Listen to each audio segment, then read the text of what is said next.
will not protect criminal acts among them.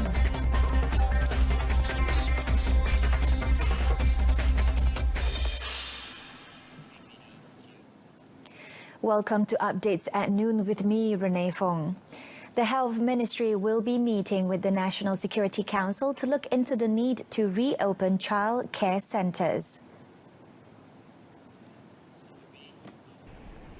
Health Director General Datuk Dr. Nur Hisham Abdullah said this has been considered as several economic sectors have been allowed to operate during the fourth phase of the Movement Control Order MCO. Tetapi apa yang penting ialah untuk kita patuh pada garis panduan Kementerian Kesihatan. Sama ada taska, sama ada restoran, sama ada institusi dan jadi garis panduan Kementerian Kesihatan dah ada. Jadi kalau taska tersebut boleh patuh kepada garis panduan Kementerian Kesihatan, jadi tak ada masalah. Jadi itu yang kita kena pastikan dulu.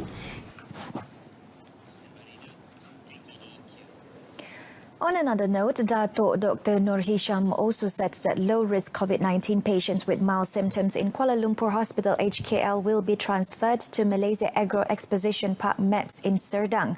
The Health Director General said this is to reduce the workload of HKL's frontliners. Kita akan pindahkan pesakit-pesakit kita daripada Hospital Kuala Lumpur ke Hospital Maib, iaitu kes-kes yang bergejala ringan ataupun tiada gejala tetapi positif. Kita akan pantau dan rawat mereka di Hospital Maib. Dan kes-kes yang severe ataupun kes yang kategori 4 dan 5, kita akan pindahkan ke Hospital Sungai Buloh contohnya. Dan juga kita akan bebaskan Hospital Kuala Lumpur untuk sementara, jadi mereka boleh fokus kepada aktiviti-aktiviti yang lain. Datuk Dr. Nur Hisham said although there are 7 COVID-19 hospitals and 33 hybrid hospitals around the country, other health services did not stop during the pandemic with emergency operations moved to district hospitals.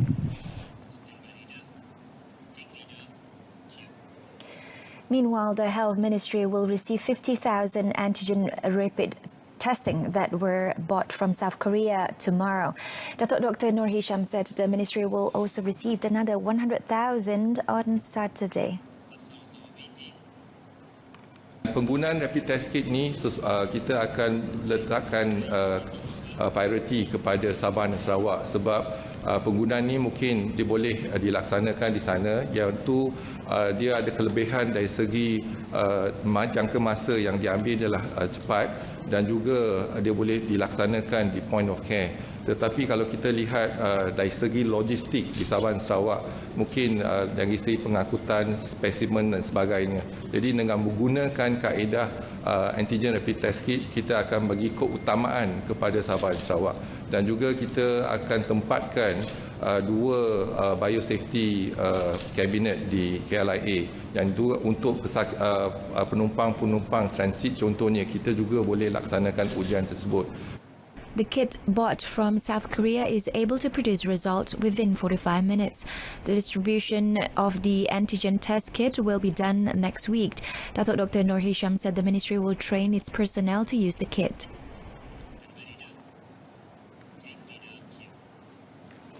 The government has decided to allow the head of a family to bring another family member to purchase daily necessities during the MCO implementation. Senior Minister Datuk Sri Ismail Sabri Yaakob said that the leeway is provided based on the updated regulation in the Prevention and Control of Infectious Diseases Act measures within the Infected Local Areas Regulations 2020 that is enforced until 12 May. Untuk memberikan sedikit kelonggaran dan kemudahan. Jadi kita benarkan 2 orang untuk 1 kereta. Tetapi mesti daripada rumah yang sama dan keluarga yang terdekat. Ya, sebab kalau daripada rumah yang sama, kalau kita fikirkan dari segi soal social distancing, di dalam rumah pun mereka tetap bersama. Lebih-lebih lagi, jikalau rumah mereka tidak ada kes yang melibatkan COVID positif, maknanya semua dalam rumah juga selamat. Jadi sebab itu kita benarkan. Meanwhile, the minister also said that the people are now allowed to travel beyond the 10-kilometer radius from their homes to purchase daily necessities, food, health and medicine if those items could not be purchased in the area.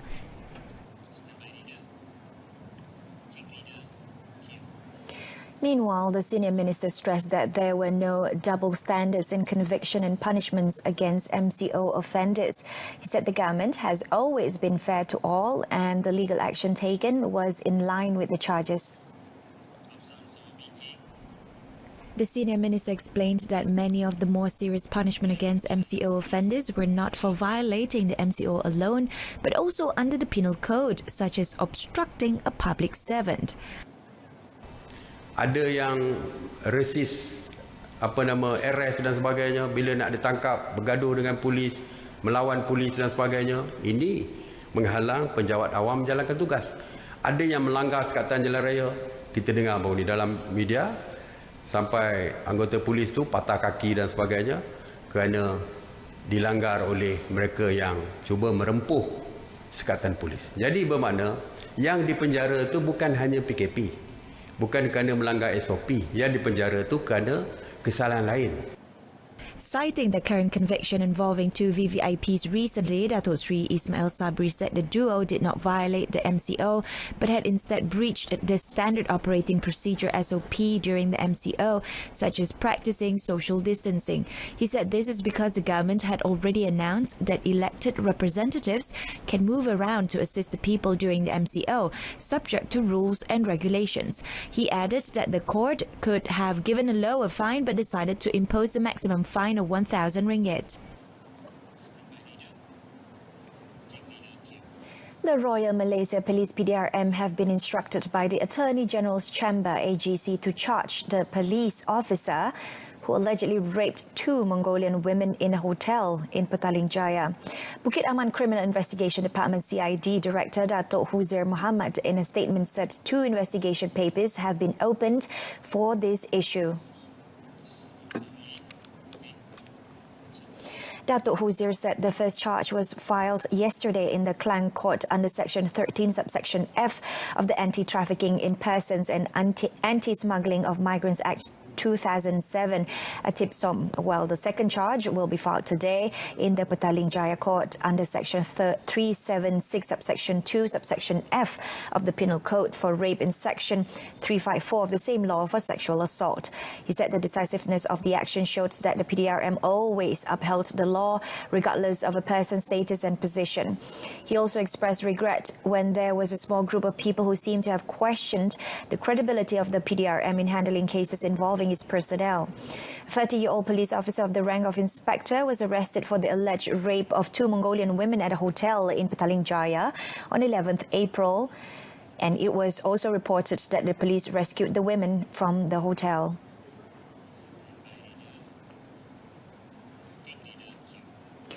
A lorry driver pleaded guilty at the Temerloh Sessions Court yesterday to 2 counts of abusing his 2 daughters, including pouring hot water on them last week. The 36-year-old accused, who hails from Taman Mawar Impian, Bera, made the plea before Temerloh High Court Assistant Senior Registrar Nurul Balkis Zunaidi.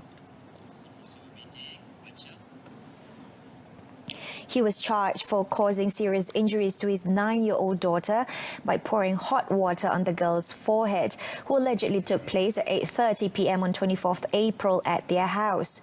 For the offence, he was charged under Section 326 of the Penal Code, which carries a maximum jail term of 20 years and fine or whipping upon conviction.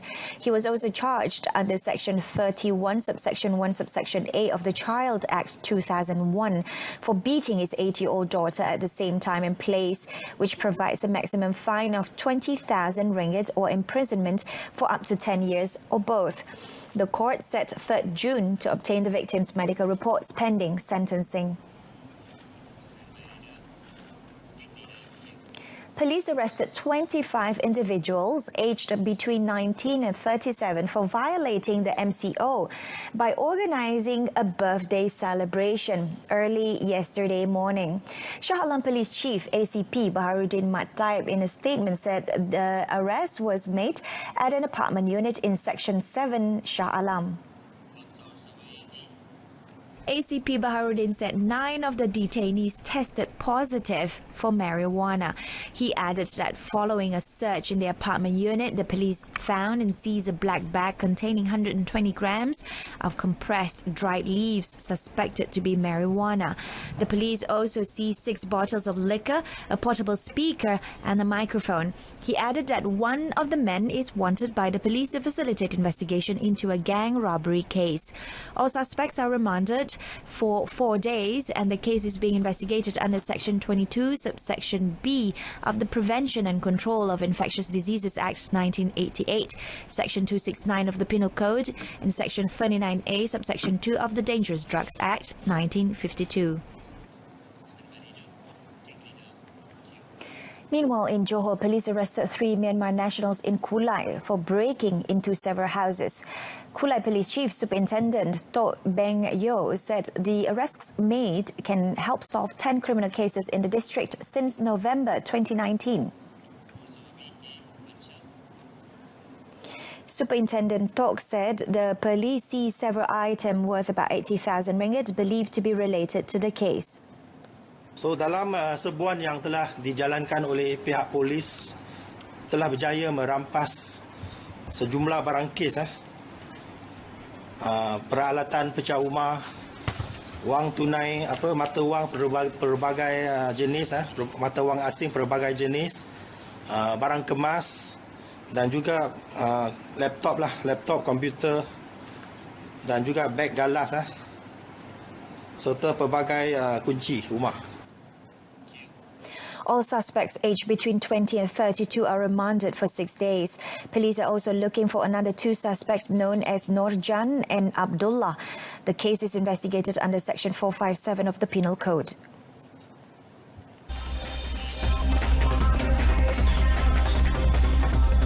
Up next, last day for BPN application today.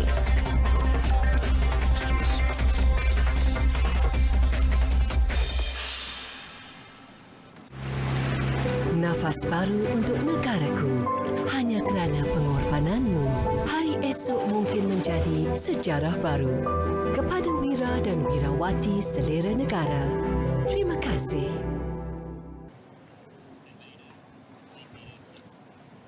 Welcome back. Members of the public are reminded that today is the last day to file a new application to receive the Bantuan Prihatin Nasional BPN. All new and appeal applications will be processed by the Inland Board Revenue LHDN beginning May for the payment process. Finance Minister Tengku Datuk Sri Zafrul Tengku Abdul Aziz said until 26 April, a total of 3.26 million new and appeal applications have been received. BPN. Sehingga 26 April, lebih 3.26 juta pemohon baru dan juga rayuan telah diterima. Daripada jumlah ini, sebanyak 2.96 juta merupakan permohonan baru dan 305,000 adalah rayuan. Proses ini akan tutup pada hari Khamis 30 April ini dan pengumuman pembayaran pula akan dibuat pada minggu depan selepas proses semakan selesai. Any new BPN application could be made through the official BPN web portal. Any inquiry could be made to the LHDN through phone calls, official portal and its social media accounts. Previously, the first phase of the BPN payments was made involving 7.74 million recipients and 5.47 billion ringgit. The second phase of the payment will be made starting 4th May. Meanwhile, Tengku Datuk Sri Zafrul also said that the Special Prihatin Grant for Small and Medium Enterprises SME will be opened tomorrow. The grant, worth about 2.1 billion ringgit, is expected to benefit almost 700,000 SME business owners, such as hawkers, night market traders and others. The Finance Minister said all applicants must be registered with the LHDN, Local Authorities or Companies Commission of Malaysia (SSM). The government will also acquire the list of eligible business owners from the local authorities and SSM before made the payments. Tengku Datuk Sri Zafrul also said that the Finance Ministry is working on a post-COVID-19 economic recovery plan. Dan telah pun memulakan usaha untuk merangka pelan pemulihan semula ekonomi dalam jangka masa pendek, serhana dan panjang. InsyaAllah, pelan pemulihan ekonomi ini akan dapat menjana pertumbuhan ekonomi negara demi kesejahteraan rakyat. The recovery plan will be focusing on boosting the economic growth and instill confidence among the rakyat and investors to generate the country's economy.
And that concludes today's updates at noon. In our top story, childcare centres reopening will be discussed. Join me again tonight for News on 2 that comes at 7 this evening. I'm Renee Fong. Stay safe, everyone.